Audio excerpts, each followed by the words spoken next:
হযরত ইব্রাহিম আলাইহিস সালাতু ওয়াস সালামকে আটকানো হলো, তাকে বলা হলো ইসলাম ছাড়ো, ইসলামের দাওয়াত দেওয়া বন্ধ করে, ইসলামের কথা বলো না। ইব্রাহিম আলাইহিস সালাতু ওয়াস সালাম তিনি তার বিষয়ে আল্লাহ রাব্বুল আলামিন বলছেন, মিল্লাতা আবিকুম ইব্রাহিম হুয়া সাম্মাকুমুল মুসলিমিন। আল্লাহু আকবার। সমস্ত মুসলমান মুসলিম মিল্লাতের নেতা হচ্ছে ইব্রাহিম আলাইহিস সালাতু ওয়াস সালাম, জাতির পিতা ইব্রাহিম আলাইহিস সালাতু ওয়াস সালাম। ইব্রাহিম আলাইহিস সালাতু ওয়াস সালাম ছাড়া জাতির পিতা আর কেউ হতে পারে না। আমরা দেশ হিসাবে বাংলাদেশি, আর আমরা জাতি হিসাবে আমরা মুসলমান। আমরা হচ্ছে মুসলিম, আমরা মুসলমান, আমাদের একটি পরিচয়, আমরা হচ্ছে মুসলমান। সেই ইব্রাহিম আলাইহিস সালাতু ওয়াস সালামকে বলা হলো ইসলাম ত্যাগ করো, ইসলামের দাওয়াত দেওয়া বন্ধ করে দাও।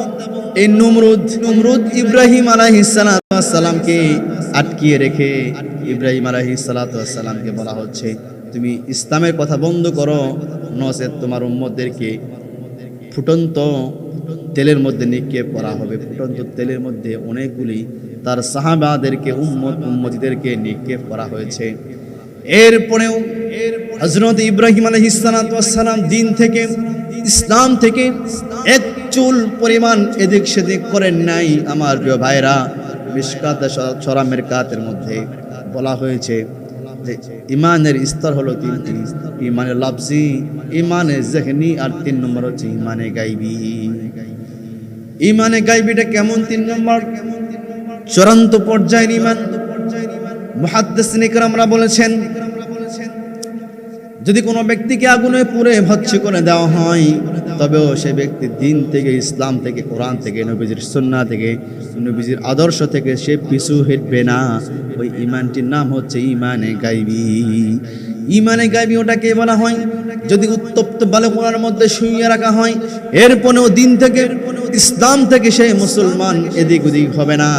ইমানে গায়বী বলা হয় ওটাকে। আমার প্রিয় ভাইয়েরা, কোনো মানুষকে যদি গুলি করে মারা হয়, চাকু দিয়ে যদি শাহাদাত বরণ করিয়ে দেওয়া হয়, এরপরে একজন মুসলমান, একজন মুমিন সে দিন থেকে, ইসলাম থেকে, কোরআন থেকে, নবীর সুন্নাহ থেকে, আল্লাহ পাকের বিধিবিধান থেকে একচুল পরিমাণে দিক সেদিক করবে না। এই ইমানটির নাম হচ্ছে ইমানে গায়বী। আর এই ইমানটি ছিল হযরতে ইব্রাহিম আলাইহিস সালাতু ওয়াস সালাম। ইব্রাহিম আলাইহিস সালাতু ওয়াস সালামকে বাধা হওয়ার পরে 40 দিন ধরে আগুনকে প্রজ্বলিত করা হলো। এরপরে দূর থেকে কিভাবে নিক্ষেপ করে ইব্রাহিমকে একটি কাঠের একটি উঁচু করে ময়ের মতো করা হলো, আমার পেপারা ভিকুর মতো করা হলো। এরপরে ইব্রাহিম আলাইহিস সালাতু ওয়াস সালামকে সেখানে বাঁধা রাখা হলো। এখন নমরুদের সৈন্য সামন্তগুলোকে বলা হলো যাও, ইব্রাহিমকে তোমরা সেখানে নিক্ষেপ করো। 50-60 জন নমরুদের সৈন্যরা ইব্রাহিমকে সেখানে নিক্ষেপ করতে পারলেন না। আরো 50-60 জন আসলো, 120 জন, 30 জনের উপরে নমরুদের সৈন্য চলে আসলো। এরপরে ইব্রাহিম আলাইহিস সালাতু ওয়াস সালামকে আগুনের উপর নিক্ষেপ করতে পারতেছে না। সেখানে ইবলিস শয়তান উপস্থিত হয়ে গেল। ইবলিস শয়তান তো আমরা সবাই তার নাম শুনেছি। ইবলিস শয়তান, সে ভালো না খারাপ সে কি আমরা সবাই জানি। ইবলিস শয়তান নমরুদকে এসে বলতেছে, মানুষের সুরত ধরলো। ইবলিস শয়তান মানুষের সুরত ধরে নমরুদকে এসে বলছে, ওই নমরুদ তুমি শোনো, ও নমরুদ তুমি শোনো, এভাবে করলে তুমি এদের ইব্রাহিমকে তুমি আগুনে ফেলতে পারবা না। কারণ এখানে হাজার হাজার ফেরেশতা এটা ধরে আছে, তুমি লক্ষ লক্ষ তোমার সৈন্য দিয়েও তুমি ইব্রাহিমকে আগুনের মধ্যে ফেলতে পারবা না। নমরুদ ইবলিস শয়তানকে বলছে তাহলে উপায় কি? শয়তান নমরুদকে বলতেছে উপায় হচ্ছে একটা আছে, তোমাদের এলাকার যে নারী আছে, মহিলা আছে, এদেরকে উলঙ্গ করে এখানে এসে নাচতে লাগে দাও, ড্যান্স করতে লাগায় দাও।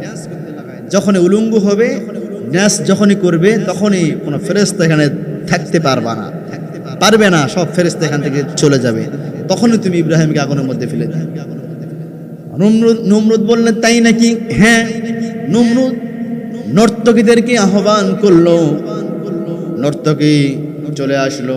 আসার পর নর্তকীরা একেবারে উলঙ্গ হয়ে গেল। উলঙ্গ হওয়ার পরে তারা ড্যান্স শুরু করে দিয়ে দিল।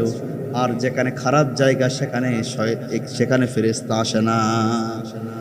যেখানে সিগারেটের গন্ধ থাকে সেখানে ফেরেশতা আসে না, যেখানে গাজার গন্ধ পাওয়া যায় সেখানে ফেরেশতা আসে না, যেখানে খারাপ গন্ধ পাওয়া যায়, হারাম গন্ধ পাওয়া যায় সেখানে ফেরেশতা আসে না।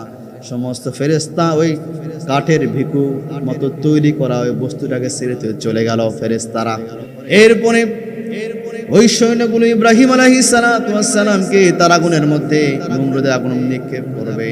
এদিকে ইব্রাহিম আলাইহিস সালাম তার মালিকের কাছে দোয়া করছেন, ইয়া রব্বাল আলামিন, আমি তো তোমার গোলাম, ইয়া রব্বাল আলামিন, আমি তোমার বান্দা, ইয়া রব্বাল আলামিন, আমাকে নবী হিসাবে আপনি পাঠিয়েছেন, রাসূল হিসাবে আপনি পাঠিয়েছেন, ইয়া নবী, আমি আপনার কাছে সাহায্য চাই, আমি আপনার কাছে সাহায্য চাই। আল্লাহ রব্বুল আলামিন জিবরাইল আলাইহিস সালামকে পাঠিয়ে দিলেন, ওই জিবরাইল তুমি আমার নবীর কাছে যাও, যে বলো, ইয়া নবী আল্লাহ, ইয়া নবী আল্লাহ ইব্রাহিম খলিলুল্লাহ, আপনি কোনো চিন্তা করবেন না, আপনি কোনো টেনশন করবেন না, আল্লাহ রব্বুল আলামিন এই আগুনকে আপনার জন্য শীতল করে দেবে, মনে হবে আপনি বেহেশতের মধ্যে আছেন। আমার ভাই বলে আদম, এরপরে হযরত ইব্রাহিম আলাইহিস সালাম এর কাছে হযরত জিবরাইল আলাইহিস সালাম এসে বললেন এই কথাটা। হযরত ইব্রাহিম আলাইহিস সালাম তিনি বললেন ঠিক আছে, নাম। ইব্রাহিম আলাইহিস সালাম তিনি হাসতেছেন, আর নমরুদের সৈন্যগুলি, নমরুদ সবাই মিলে হযরত ইব্রাহিম আলাইহিস সালামকে আগুনে নিক্ষেপ করলেন, আর আগুনে নিক্ষেপ করছেন, আর এদিকে ইব্রাহিম আলাইহিস সালাম মুচকি মেরে হাসে, সুবহানাল্লাহ।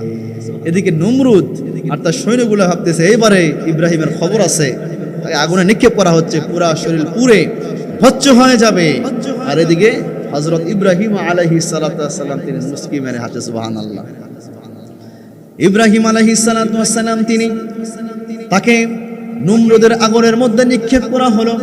ইব্রাহিম আলাইহিস সালাম ওই আগুনের মধ্যে তাকে নিক্ষেপ করা হলো, আগুনের মধ্যে পড়ে গেল ইব্রাহিম আলাইহিস সালাম। আর ফেরেশতারা তারা আসমান থেকে তারা দেখেন, আল্লাহ রাব্বুল আলামিন দেখেন, জিবরাইল আলাইহিস সালাম দেখেন। ইব্রাহিম আলাইহিস সালামকে সেখানে দীর্ঘদিন ধরে ওই আগুনের কুণ্ডলীর মধ্যে তাকে রাখা হয়েছে, আগুনের কুণ্ডলীর মধ্যে তাকে রাখা হয়েছে। আমার প্রিয় ভাইরা, এরপরে 40 দিন পরে হযরত ইব্রাহিম আলাইহিস সালাম সেখান থেকে বের হলো, আর নমরুদের সৈন্যগুলি তারা দেখলো হযরত ইব্রাহিম আলাইহিস সালামের তার একটি পশমও কোনো ক্ষতি হয় নাই। আল্লাহু আকবার। হযরত ইব্রাহিম আলাইহিস সালামের পশমের কোনো ক্ষতি হয় নাই। ইব্রাহিম আলাইহিস সালাম তিনি হাসতা সেখান থেকে বের হয়ে আসছে।